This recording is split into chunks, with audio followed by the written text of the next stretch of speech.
Okay, hello. All right, what are your questions? Please introduce yourself. Give us your name and the subject you teach. My name is Evan Brenner, and I teach English and yearbook. Do you feel as though you have a good understanding of American culture and literature in the 1930s? That's not what I studied in college, and I don't teach American Lit currently, but I have taught it, so I have somewhat of experience with it and an understanding, but it's definitely not like my preferred era, to be honest, but yeah.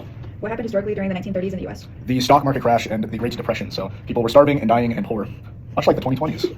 What do you think were some major challenges people faced in the 1930s? Being starving and dying and poor.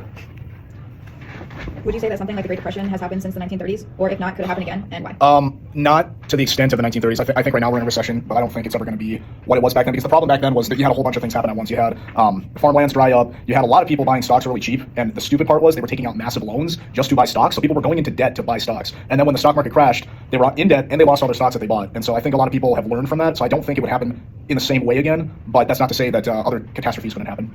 Do you believe in the idea of an American dream today? Yes, I have to, yeah. Do you think friendships were different back then in the 30s compared to now? Why or why not? Absolutely. In modern times, friendships are through screens, and back then people actually hung out and met each other and got to know each other. Like the best example I can give is like I'm a big video gamer. Like I love playing video games. And when I was a kid, we would all sit on the couch and have 4 controllers and play together. We were staring at a screen, but we were all there together and interacting together. And nowadays, it's like, I mean, all my friends and I, we all just play online in our own houses. And then kids today even just sit in their own houses and play online together. They don't meet up and sit on the couch and have 4 controllers. You know. Do you think the treatment of people was different back then compared to now? Why or why not? Yeah, I think back then people had a backbone, and nowadays people are wimps, and we have to kind of cater to a lot of people that, you know, have gotten participation trophies their whole life.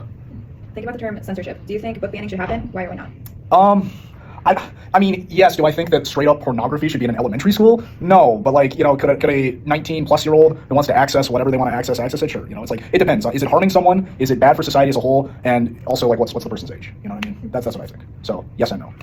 Okay. Thank you. Yeah.